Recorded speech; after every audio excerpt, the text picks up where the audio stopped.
Financial Freedom Friday on Master Your Money Academy. I am so very excited for this topic. We are breaking down the racial wealth gap in America, and I am so honored to be joined by Kayla Walter, financial planner out of Washington, D.C., Tiffany Rothe and her husband Bertram Rothe in Houston, Texas, of business owners, entrepreneurs. And we really get to talk about racial wealth in America. Today is Juneteenth, and Juneteenth is the anniversary of when the Emancipation Proclamation was read in Galveston Island, Texas. So I know I'm in Houston along with Tiffany and Bertram, so that's not far from where we are. And Kayla grew up in the South as well. So kind of to give you a little bit of a history lesson, because I am the history teacher, Texas at the time was like the furthest west. So 2.5 years later, after the proclamation was issued, is when slavery finally ended in America. And we're here today to talk about, is slavery truly ended and still the divide we have in the country? So I want to first open it up to allow Kayla and Tiffany and Bertram to introduce themselves. Mm-hmm. Yeah. You can go, Kayla. Okay.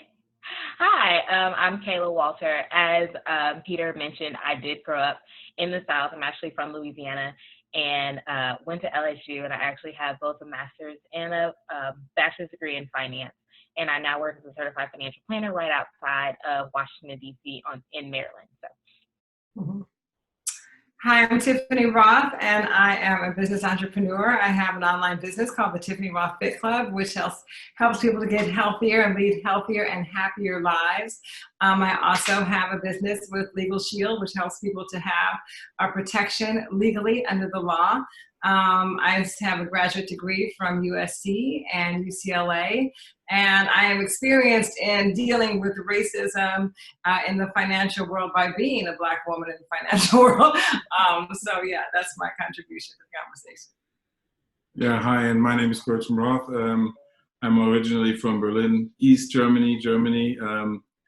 After the reunification of Germany, the world opened up for me, so I got to experience the world. I lived in many different countries, France being one of them, Mexico before I came to the United States. We as a family with our daughters lived in between Mexico and the US. I've been in business entrepreneur in various places around real estate development. Currently I work as a business entrepreneur consultant, and I'm also involved in Legal Shield. And racism in America is a very direct and indirect experience for me, both because I am married to a beautiful woman. We have 2 girls, and we get to experience America as it is right now. That's what I'm committed to change. Yeah, which is awesome. So really breaking down into so much of wealth. And I want to first really start with, what does wealth mean to each of us? I want to allow you to speak into what is wealth, what does the freedom mean, and what we're seeing in America right now. I know so many of us define those terms very differently. And I want to first preface it as that, yes, I recognize that I'm white and the white privilege, but I really want to be able to allow diverse perspectives in this platform. And I really invite you all to join in on the comments for questions. Definitely post them to our panelists throughout and share your thoughts. But I really want to get down into the notion of what is wealth and what is freedom, and where we've come as a country and where we're going forward. So I want to invite you, whether Kayla or Tiffany or Bertram want to kick off that conversation. Well, you know, what wealth means to me is access. It depends on where you're from, but if we're talking about wealth here in the United States, it's access. And I think it should be equal access to opportunities, access to education, access to fair treatment in the job sector, access to equal treatment for loans when you're buying a home, okay? Access to the same clubs, all of these things which are byproducts of a racist system have caused a malfunction in the distribution of wealth. And it really has to do with access. And then once you have that access, what you do with it and how much wealth that you want to accrue for yourself is individual. Each person considers being wealthy at a different number, okay? But we should all have the equal opportunity and the same access to that wealth if we choose. Right. Yeah. Kayla? I agree with Tiffany. Wealth is definitely access. You know, being still, you know, in my 20s, I thought I knew what wealth was coming from my small town, Louisiana, and then working, you know, and working with people with like real money. And it's like, oh, okay. And then seeing how they handle, you know, how they handle their money with their kids and how they're literally paying down payments for them and getting them into these schools and making sure they have everything. And it's like, I never knew people whose parents did this much for them. You know, it's kind of like, oh, okay, after 18, you know, if you're not going to college, you're good. And we can still have, you know, I am experiencing how people are, you know, with their like 50-year-old kids, and they're still like dropping hundreds of thousands of dollars on them. And it's like, never in my life would I would have imagined, like, would I even ask my parents to, you know, dish out that kind of money for me. So wealth is definitely, I feel like the term evolves each year, each and every year, but it's definitely access. And then once you get the access, you know, not being side-eyed while you're there, but actually being treated as an equal person and taken seriously and actually valued and having your contributions valued, and not just, we're going to let you talk because that's the PC thing to do, you know, but actually like, okay, let me take what you have to say into consideration and, you know, treat you as an equal person. There's no difference in, you know, being the only Black person in the room or being the only woman in the room, you know, because sometimes people don't take women seriously either. So definitely agree with that. And, you know, just being accepted for, you know, our differences. Yeah, I mean, absolutely. I think definitely speak very much into this. As far as what I'm seeing is a lot of wealth being stemmed out of income disparities. But like you said, you all really said is the access. And definitely, I want to speak into kind of the first instinct of where you really kind of got your eyes wrapped into this. And I've done a lot of research and study of this notion of that majority of white people, and this is so scary to me, 55%, according to Time magazine, don't see that we have a wealth disparity gap and don't even recognize that there is racism in America. So here we are 157 years after that everything is truly free. And do we truly have freedom in America right now? What are your personal experiences around not only being a female, being an immigrant, but also being a minority in this country, and truly creating what your concept of financial freedom and freedom in general looks like? One thing I would like to say is, like, when it comes to wealth and access, one of the things about wealth is like wealth being truly the opportunity to have access to any kind. Like, one of the things is, for example, the quality of living, the style of living, education. That's something very important. But what comes with the concept of wealth, what I would say is really important, is that financial wealth should not limit access. And that is an experience I have made over the many years I've lived in the United States, that financial wealth really does create access to things which shouldn't be limited through wealth, you know, as a financial means, like education, neighborhood, where do you get to live, what kinds of schools do you get to have access to because you live in X, Y, and Z neighborhood. So to a point, wealth, yes, is important, but also in an endeavor to break down certain barriers which financial wealth does create, and break open or break down barriers which have been created, and address these barriers, so that you can have a more open community, more open society, and certain things shouldn't be limited to financial capacity for anyone. Mm-hmm. Well, you talk about educational wealth. I mean, even perspective. I mean, you both have children in the school system here in Houston, being interracial. What do you tell your daughters that are kind of in this limbo of, I'm Black, I'm white, I don't know what I am? Because I read this really interesting article that says, I mean, as a white person, I don't really go around labeling myself as white, but I know that's not necessarily how your daughters may feel or how you feel yourself. It's like this target. So educate us, tell us what that is like. Well, that's a big topic. I didn't live, coming to the US, living before, and we lived in Mexico before we started to live full-time in the US. So I literally didn't walk around considering myself to be white. And yeah, at the beginning of me living in the US, at first I obviously visited many times over, this and then the other. I never had that mindset. I never had the concept. Over the times, over the years, living also in different places in the US, I had to make the experience that if I choose to not label myself, I still was being labeled from both sides, by the way. You know, it's like, and having my daughters being mixed, you know, it's like nobody looks at my daughters and says, oh, they're two German girls, you know. It's like, no, they're two young Black girls or Black women, you know.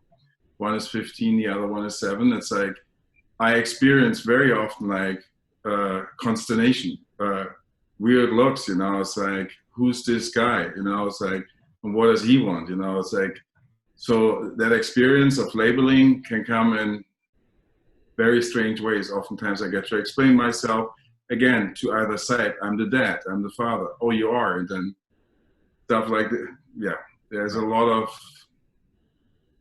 strange encounters in being here. But one of the things is I had to learn and I had to experience that I am being perceived a certain way.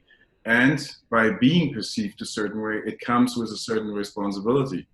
Over the years, there have been very many conversations also in our family, how to understand that, you know. And yeah, you can't just walk around and think, oh yeah, this doesn't apply to me or whatnot. It actually does. And then it's like, and then so therefore my engagement, the way how I interact in any situation is going to be observed and oftentimes judged. So I'm responsible for my action, and even more so responsible for my inaction. Right. Because that's very important. Yeah. Do you want to say something, Kayla? Go ahead, Tiffany. So, you know, on the subject about how to sort of even talk to or teach our children about race, and especially for interracial couples out there, you would be remiss to say, oh, well, we don't teach our children about race. We just let them experience the world. Because I remember when we were dating, Bertram and I were having a conversation about that and children. And the funny he says, when he came over here and he would see in the US, they would have like, you have to check a box, like, you know, white, Black, blah, blah. And he was like, Caucasian? I'm not Caucasian.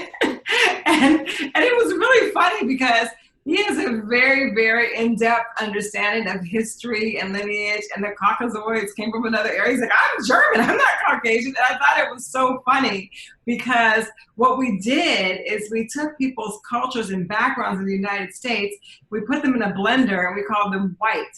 And we gave them one identity, and they use that whiteness as an economic reason. Like, so the white people who have the influence and the power decided, okay, it's easier to divide the people if we divide them by color. So we're the ones with the resources and the money, so let's divide them by color, Black and white, and use that to maintain that balance. But it really does a disservice to a lot of white people of not really being able to acknowledge the true depth and beauty of their cultures and where they came from in the same way. They just become white. It's just the way we just become Black, you know. And the reason why we just become Black is because our history and our culture was stripped of us during the transatlantic slave trade. So people that came to the United States, we lost our language, we lost our culture, we lost our identity. So we started to have an identity in our Blackness, like a sameness and a culture in our Blackness. It becomes very important to us because that's all we have. So we can say it loud, say it proud, I'm Black and I'm proud, because this is what we have that sort of keeps us together. So that when Bertram and I came together as a couple, we're like, well, you know, we wanted to honor him and to honor me and for the children to celebrate everything that they are. But, you know, because America is so race-centric and racially motivated, it's difficult to do that. So, I mean, I said, you know what, honey, like we can teach them everything about their German heritage, but the world will treat them as Black women, and we need to prepare them for that. I mean, I think that's anywhere. I mean, like I get treated as a Black woman anywhere, you know, like anywhere I go. So, and there was a very funny thing. Mario Van Peebles, he's an actor and an activist, and his father is Black and his mom was white. And when he was growing up in New York, I think this comment happened at least about 20 years ago. And he said, Daddy, you know, what am I? Am I Black or am I white? You know? And then the father looked at him and he said, let the cab driver decide. Okay. And that is a very, you know, real way to look at it, because, you know, there was a time when cab drivers were not stopping for Black people. They'd have to wait for a long time to get cabs in New York. So if you find yourself waiting, you know how the world sees you. You know, and when you're perceived a certain way, you sort of have to take on that identity and manage it whether you want to or not. It's not elective. Right. Okay, you get to deal with it. Yeah. So our children know who they are. They're Black and they're German. They also know how the world sees them. Absolutely. Yeah. Especially, I mean, Kayla, I think even to you working in finance, which is predominantly a male industry, it's predominantly a male white industry as well. I mean, as far as being a Black female in your 20s, I mean, the upbringing of those aspects, and I mean, like you said, you walk into a room and everyone knows you're a Black woman. I don't know what that's like. Share with our audience, educate us what that is like to even going into job interviews where you're negotiating your salaries and working with different clients.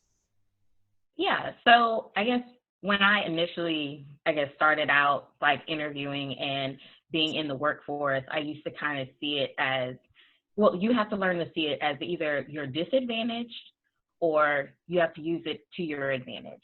So initially when I started, it was just like, oh, okay, well, I'm probably not going to get this job because they don't want to hire the Black female. And many times, I felt like that, especially in college when I was interviewing and applying for different jobs. I always felt like, oh, okay, they're probably going to go with the white girl because she's white and they don't want a Black person,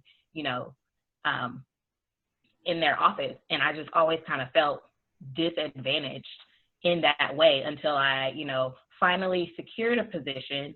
And within the position I secured, like the organization that I work for actually has things that help celebrate, who I am and, where I come from. And so I've started to kind of see it as, an advantage, but yet and still, just like, Bertram had said, being aware of how you're being perceived and those unconscious biases. So even if I'm sitting in a meeting with, like my boss and other people and, something strike a nerve, I can't be the typical angry Black woman. Like I have to kind of like, okay, kind of suck it up a little bit and also mind my words. I have people tell me all the time, like your face speaks louder than your mouth, and which is true. And so I always like have to mind my face, mind my words, mind my body language. So I'm not like, getting tense and like letting people see like, oh, she's about to,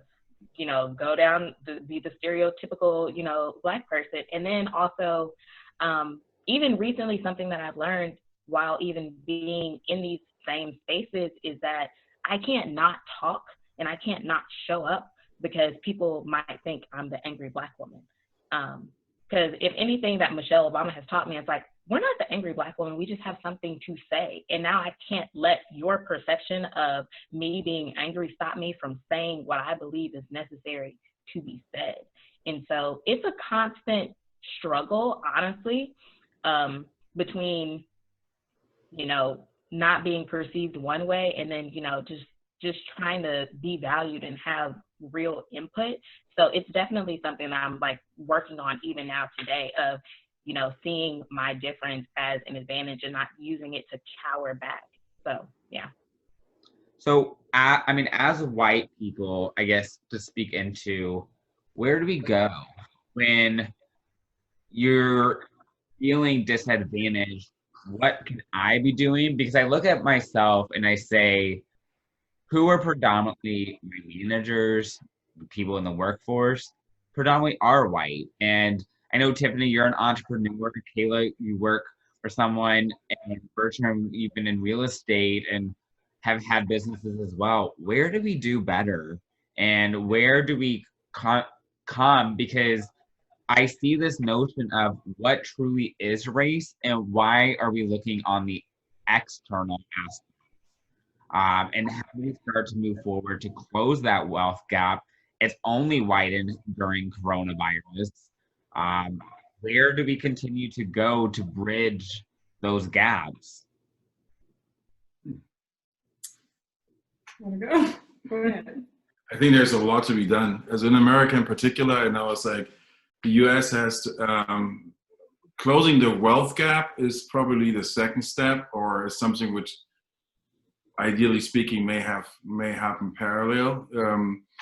But most importantly, what has to happen in the United States, I think, in general, is like truly bringing a concept of equality to the people.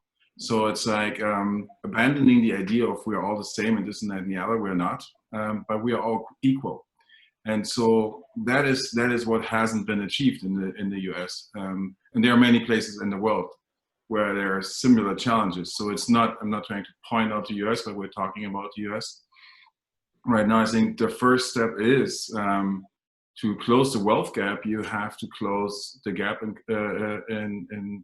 racial prejudice and racial injustice, in experiencing a disadvantage of being of different color or different race than others. So like building and creating equality for all people and balancing the reality out to the fact that like no matter of what race or of what culture or what nation you are in America, you get to experience the opportunity of equality. And then from there, when there's equal opportunity to people, to education, for example, equal opportunity to people for financing a home, if that's the American dream. And I was like, then you can start talking about closing the wealth gap. But before you create equal opportunity, you will never be able to really close that wealth gap, because it's like 100, I don't know, it's like a 400 and a 100 meter race, you know?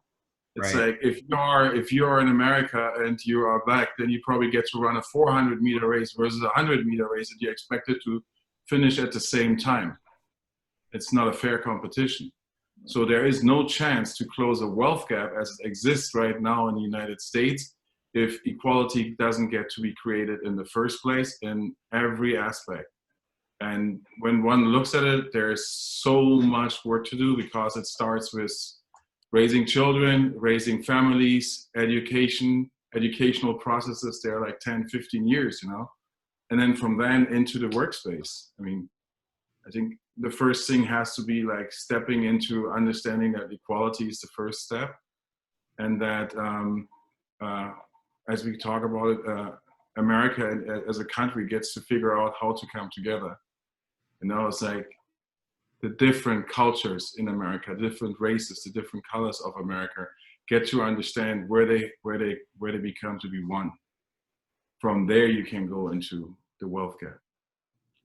I had a really, thank you, that was a good comment. I had a really good conversation with a friend of mine this morning, And it was interesting. She's white. She's a very dear friend. We've been best friends since we were 17. And we don't see each other all the time, but we're very close. She comes from a very affluent background. And we were talking about our children this morning, and she was like, you know, how are the girls, blah, blah, blah. And I said, great. Now, we had a little conundrum. We were living in Beverly Hills, okay? And our oldest daughter was going to Beverly Hills School District. And there were so many affluent people there, okay? We do well, but there were a bunch of affluent people there. Speaking of which, like bar mitzvahs, $300,000-$400,000 parties for kids turning 13, okay? So it's like, so that in and of itself, like just dealing with that, like, okay, so then your kid turns 13 and you're like, okay, so are you gonna throw out $300,000? So we had to teach actually value and understanding around that. And she had to navigate her way in that very affluent situation, but it wasn't good for her self-esteem because she always felt kind of on the outside, you know? And then we moved to Houston, and Houston, I would say, and he used to always say this, compared to California, is surprisingly more diverse than California. Like you can go to grocery stores and you'll see a lot of different races. So we still live in an area that's predominantly white, but the school is mixed.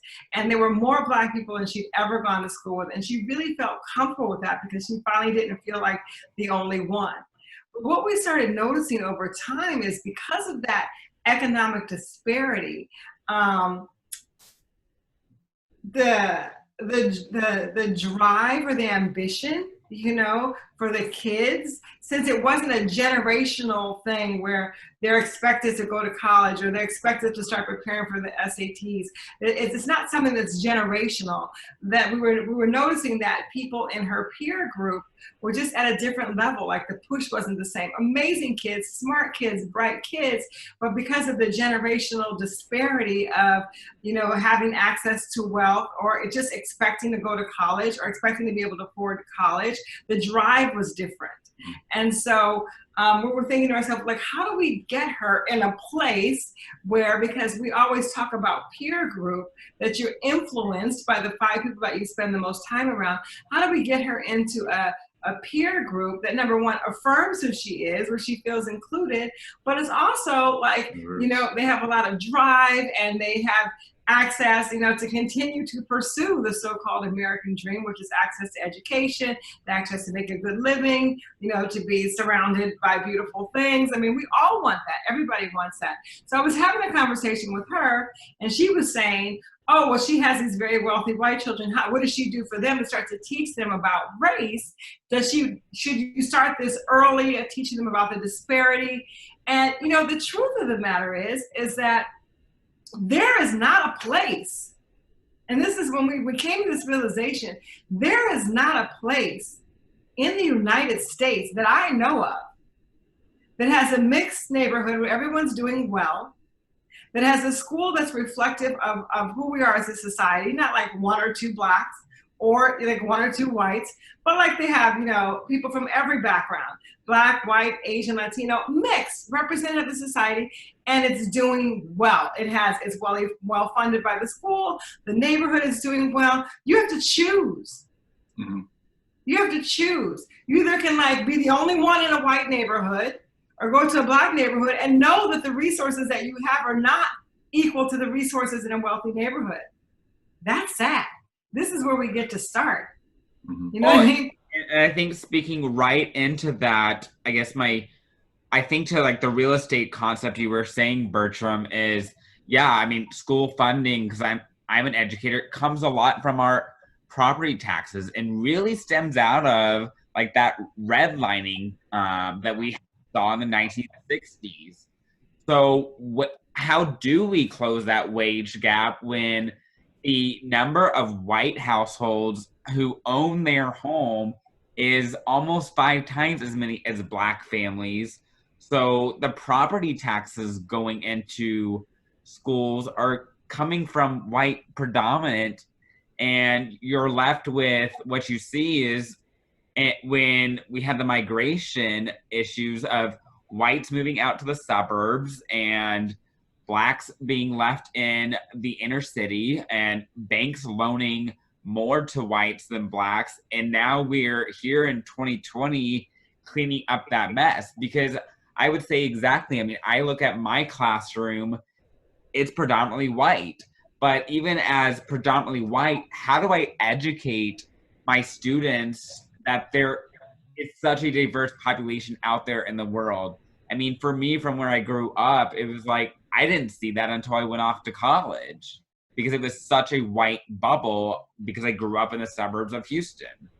Mm-hmm. Mm-hmm. Well, one thing I find interesting, for example, it is really a system, and that's why the system needs to change. It's not the attitude of people which needs to change. That's too important. But what needs to change is the system. For example, you get women and men in the workplace. Great. You get women of all races and men of all races and cultures in the workplace. Great, better. It's like, now you get them to all earn equally. Fantastic. You have finally laws, and they do exist, that anybody can buy and own a home anywhere. That's also unbelievably, that's fairly recent, just a few decades old. But then you have one thing: more money being loaned to some groups for less interest. Yeah. Like, that's one of those things which very often gets overlooked. If a Black family gets, for a $300,000 acquisition, only 1/3, 2/3 loans, while a white family gets to have a much greater part of that money loaned, and then a 2 or 3 or 4 interest points in difference, the cost for a Black family to maintain that status they're fighting for, or creating actually the capacity to buy the home, maintain the acquisition of the home, is so much greater. And in a way, when you think about that, by charging more interest, you basically charging more for the same home. Like, this is where the system is nefarious. It sounds like, oh yeah, it's a couple of percent. No, it's a couple of $100,000 for the most part, for a family to pay more. So at the end of the day, a Black family gets to pay for the same house more money. That's what's insane. That's why when I'm saying this change in the wealth gap or whatnot has to really start with the change of the system. And it's like, that's one of those things. And yes, everybody wants to create an environment where the opportunity does exist, that you can say, okay, I don't want to have to choose for the opportunity of education over the opportunity to connect, for example. We've had this conversation. I mean, it's really, where do we want to live, you know? Or do we want to pick a private school, which ends up being an international school, which has X amount of cost involved as well? Diversity isn't just race either. It's also financially, you know, to be okay, to be in an environment where not everybody makes the same money, but still there's a respect towards each other, you know? That's another thing. So I guess it creates one question after the other. I mean, what we can do is we can look at the communities. I think that we've had the conversation, really, and I want to say I'm glad that we're having more of these conversations. But we've had these conversations around a lot of Black communities for a long time. But what happens is it has. I was watching a video, and they were talking about white fragility, and it's sort of like, white is good and great. Like, when you have like the best neighborhoods, the best school, that's what you're saying. Oh, it's the best schools. You know what that means. Right. It's the best neighborhoods. You know what that means? Right. Oh, this is like the best place to go. You know what that means, you know? And so then everybody else gets to sort of assimilate into that best. So what happens is the best, okay, as the society has set itself up for, is in a bubble. They're not in the real world. So they need to, at some point, decide, okay, do I want to be in the real world participating based on my merit, okay? Not based on the history of a system that has advantaged me. Do I really want that? Some people don't, but some people do.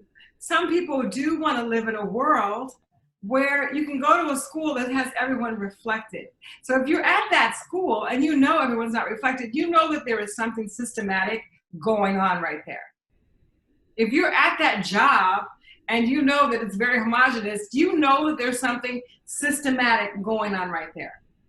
If you're at that, if you're the only ones, okay, living in a neighborhood, okay, There's something systematic going on right there. So we get to open our eyes and take a look at the system. But first there has to be a desire for change. And the desire for change needs to come from the people in the bubble. Because as long as they're content in the bubble, nothing's going to change. Nothing's going to change. So how do we pop the bubble? I think this is such a great, Kayla, I think of the two of us, being at the younger generation, and as the generations come up through the education system, how do we pop the bubble? Because I do see someone, and I speak to this, is we wear our masks. We want to be in our comfort zone of it doesn't impact me. This notion of race is just a label being put out there to get attention. How do we pop that bubble? I think we've all grown up into it. And I would say for myself, was hitting my 20s. And when you sit down with people, how do you pop that bubble? To be the next generation of leaders in this country. Yeah, honestly, I think people have to be willing to be uncomfortable, because race in America is an uncomfortable subject. It is. It just is, because nobody wants to think about, slavery, because everybody knows it's bad. Like, nobody wants to think about that. It's like, oh, that was so long ago, you guys should just forget about it. But we can't, and they don't want to talk about it. And part of it is also the people who control everything, they were raised with the same ideals of the people who were involved in slavery. And as long as these same ideologies keep getting passed down from generation to generation to generation, nothing will ever change, because it's an unconscious bias. So yeah, all the people in this who are now in power, slavery doesn't exist anymore. But the people who are in power were raised under that mindset, with, Black people being inferior, or, white males are the only, upstanding citizens in America, and so we deserve the best deals, and everybody else can get, whatever's left, basically. So until the people at the top can kind of change their mindset and want to change their mindset, because it's just an unconscious bias, really, that people really need to work on and kind of sit through and kind of reflect on it and be open to listening and understanding. Because the truth is, back to your point of, a lot of white people have been like, oh, I never knew that, racism existed. People are a product of their environment. So if you grew up in an environment where, the bubble around you was just perfect, then you think that the world is perfect. However, if you grew up in the inner city and, times are hard and you see your people struggling, like, you think the entire world is struggling. But that's because you're a product of your environment. And back to what Tiffany was saying, like, when I grew up in a small town and I was the only Black cheerleader on an all-white squad, I went to what I would consider a mixed school, but I was usually the only Black girl on the cheerleading squad. And it did do a lot to my own self-esteem in trying to figure out where I belonged, because I would be out with all of these white girls at games and stuff, but then I had my Black friends. Now, granted, we all went to college and we've all done well for ourselves at this point, but you definitely see the difference in, the kids that you gravitate towards, but because their parents have no idea, like, what a career is or anything like that, they just kind of work. You see their levels of expectations for themselves, and then you see the levels of expectations for the kids who come from the more affluent backgrounds. And you kind of catch yourself, like, somewhere in the middle. And I remember, having a conversation with my dad one time, because I was turning 16, and, that was back when My Super Sweet 16 was on MTV, and, everybody's getting cards and stuff. And I was like, I'm having a big, super, like, a big old, like, Sweet 16 birthday party, right? And my parents were like, no, you're not, and you're not getting a card either. And I'm like, what do you mean I'm not getting a card? But yeah, it really does do something for your self-esteem when you see these people and you see, like, what's going on in the world, and it's not your reality. So you have to figure out, where you fit in. And even still going to a big university, LSU was a big white school, And the higher I got up into my my degree level courses, you know, I was still the only one, like the only one sitting beside. I could look around and be like, oh, okay. And everybody knew what the professors were talking about when it came to paying for college and all of these other vehicles and how to manage money. And I always felt like I was the only one who did not know what they were talking about.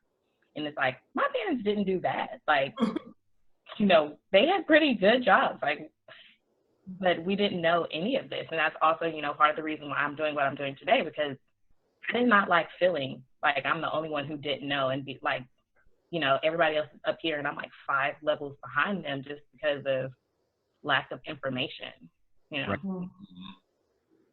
And also, like, children learn what they live. Like with my friend that I was talking about, she was saying with her kids, like wondering, when do you start to teach them about racial disparity? I'm like, for like, as a person of color, you don't worry about when. You live it. You live it all the time. You can't decide when you want to start. They live it. They're experiencing it, you know? So I'm like, it's a luxury to be able to decide like when that's going to be for your children. And what we really came to a conclusion in this conversation was like, we need to integrate our personal spaces. You know, like how many parties have I been to? How many parties have you been to? All of you guys, where mostly the whole room was white. And there's a few Black people. That's a problem.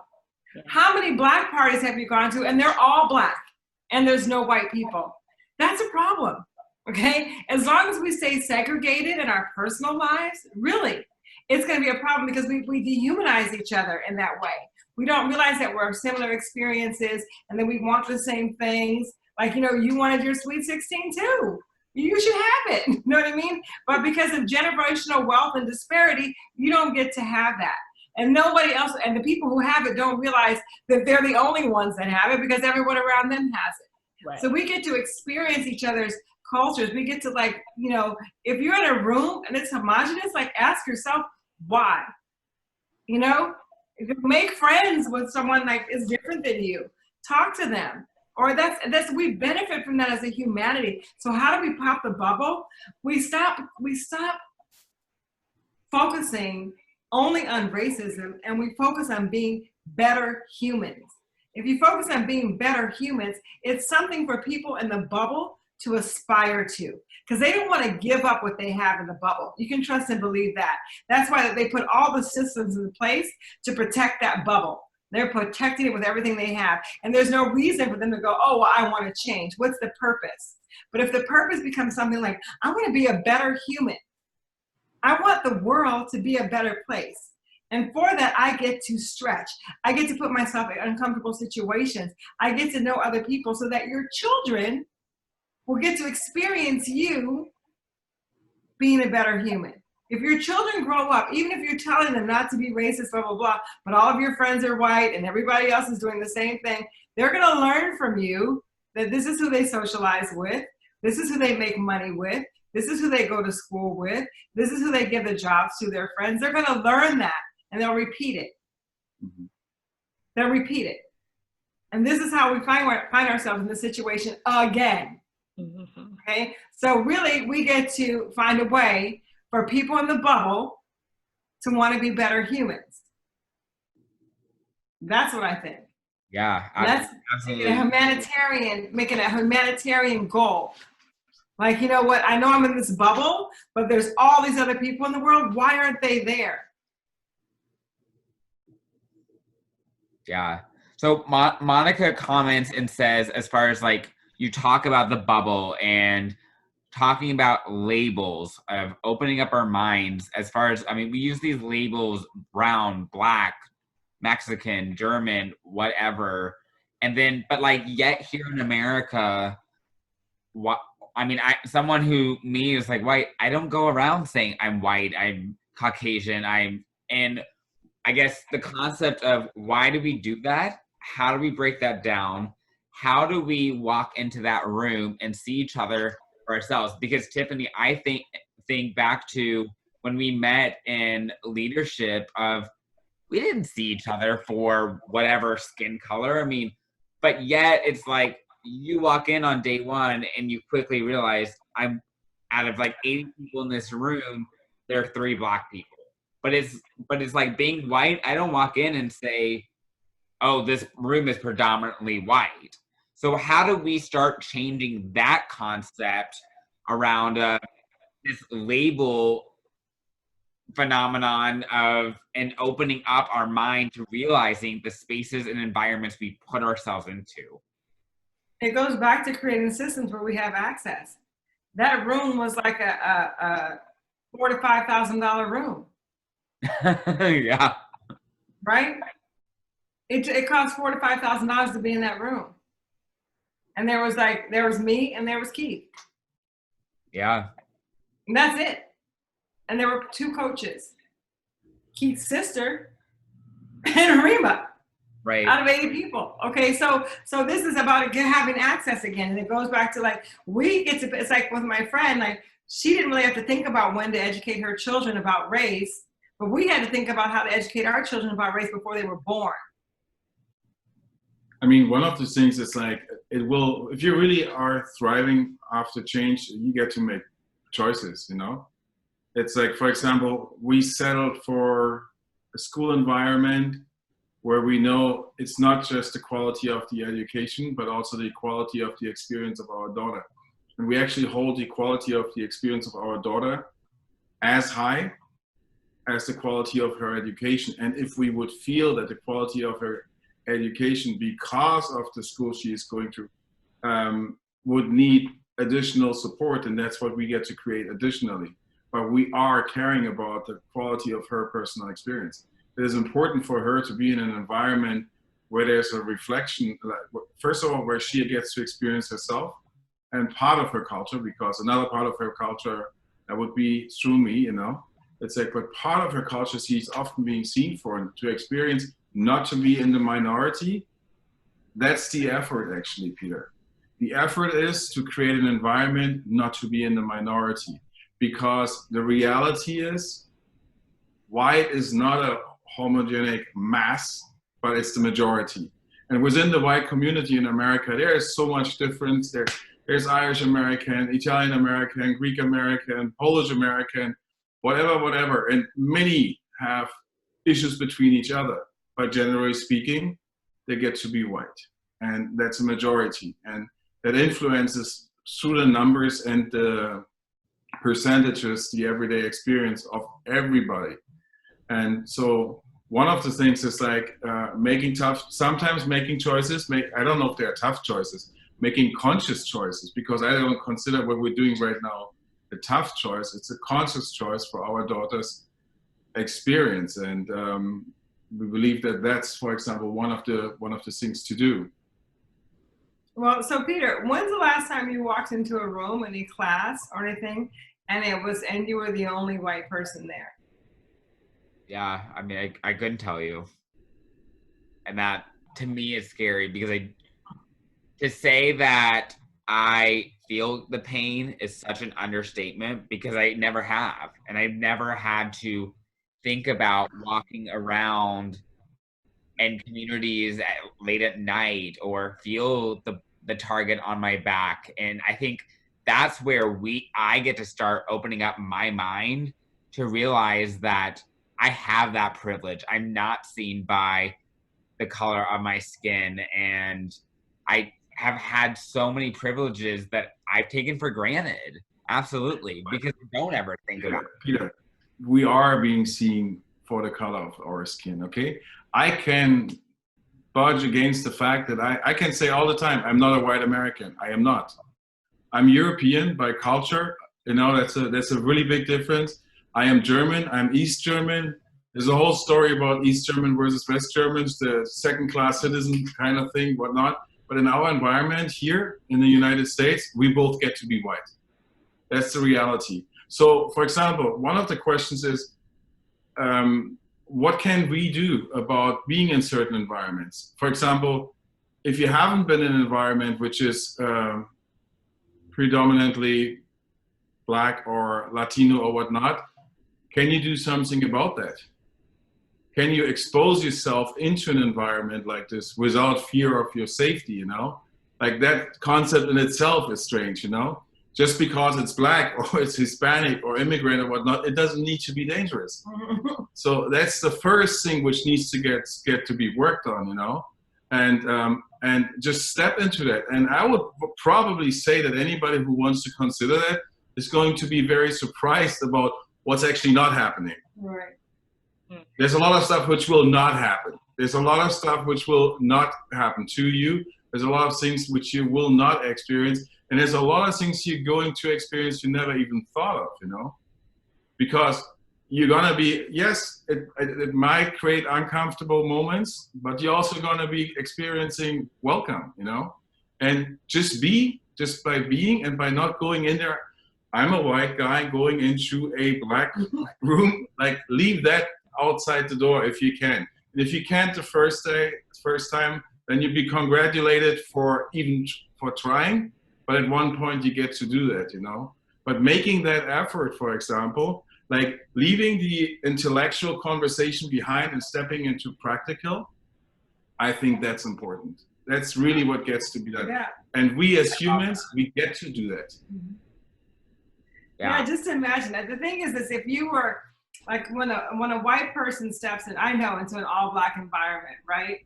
It's like, we know as black people that they're uncomfortable because we get to feel that all the time, right? We get to feel that. So we already know if that happened that you're going to be uncomfortable. Okay. So, but the thing is, because everybody is familiar with your feeling, okay, there's already an empathy there with your experience. Now, some people might just let you sit in it for a minute. You know, some people might be angry that you're invading their space, and some people might be very welcoming. But the thing is, you get to see what it feels like. And so people of America get to share in each other's experiences so we can understand the commonality of our humanity. If we're only migrating to one type of experience, that's why we have such a racial disparity. If being a successful community is only everybody else merging into white, that's why the white people never get to feel the true experience of humanity, their culture, their differences, their richness, you know, whatever it is. The language is how you speak. You know, some, you know, it used to be like that. Italians, they had to merge in. They were so passionate and everything. And people were like, oh, the Italians, they're so spicy, you know, whatever. But, you know, we actually, in order to maintain that structural racism, they even had to water down their cultures. The Irish had to water down their cultures. Jewish people had to water down their cultures, okay? So that they can stay in that bubble where it's not obvious always to the eye, but you water yourself down so that the people in the bubble can feel comfortable. That's what gets to stop. The people in the bubble, okay? People in the bubble, okay? Go out and try and experience life. Yeah. Make some new friends, do some new stuff, take a class in the inner city, you know, do a summer program in another city, try it. And then you won't be saying, oh my God, I don't understand what they're talking about. You'll understand really quickly, really quickly, right? Yeah, you know, he's experienced, before we met, he'd been in all kinds of all Black environments. I was like, God, he's weird. He's put himself in all kinds of all Black environments before we even met, you know? And so that's what makes you a better human, because you have more texture. You know, you have more texture about like what societies. We lived in Latin America, we lived in Mexico. We were the only ones there in a Latin environment. It was beautiful. We learned a new language, new culture, new food, new ways of being. This is how you get to become a better human. So with people in the bubble, get uncomfortable. Make it worth it, stretch, right? Stretch yourself to a new experience. You might find something richer than the homogeneity of protecting all of your resources. Yeah, that's such a powerful message. I want to really thank all of you for being on this panel today. Learned so very much. And I will just leave it one last thing. I mean, biggest thing that we can be doing to be in committed action, to uniting together, moving forward as a country. What's that one thing we can be doing today, tomorrow? I would say be humane in every aspect of your action. Like you can't, like if you, like literally, if you're being humane, truly, like, and engaging in every aspect of what you are, then that's the first thing. Seek equality, you know? Be progressive, but like humane, be humane. That's the biggest common denominator we all have. Be truly humane. That would be the one thing. From there, everything else grows. Yeah, definitely. Mm-hmm. Yeah, I use the words "be a better human" because I don't want to be a better white person, be a better black person. Be like, come on, you know, be better humans. Yeah. Yeah. I would say, you know, be open to being uncomfortable, because there's a lot of people who live inside of their own bubble, and they don't want to acknowledge the fact that a problem exists. And there are going to be plenty of people who keep denying that the problem exists, and they're just going to want to keep life as it is, because nobody likes change. Change is uncomfortable, but you have to be willing to get uncomfortable to grow, because growth does not happen in comfort zones. It happens when you're uncomfortable. So, you know, acknowledge it, listen, and be willing to change your stance on things. Yeah. Spot on. You're definitely, I will say, from Facebook, lots of hearts, lots of positive messages. So definitely invite you to engage with the audience. And for those of you tuning in, definitely, I mean, if you have questions for Kayla, Tiffany, Bertram, or myself, definitely I encourage you. And because we get to continue the conversation does not end today. We have so much more ahead of us in the future. And I love what you said about what we can be doing to be humane, be better humans, continue those conversations, get uncomfortable, and really open our minds. And that was truly the vision of this panel. So thank you all so very much for spending your Friday afternoon with myself. I greatly appreciate it. And I hope everyone has a fantastic weekend. And I will hopefully see you all soon. So thanks so much. Bye. Thank you. Thank you for providing the opportunity. Thank you. Nice meeting you, Kayla. Bye, you guys. Bye. Go.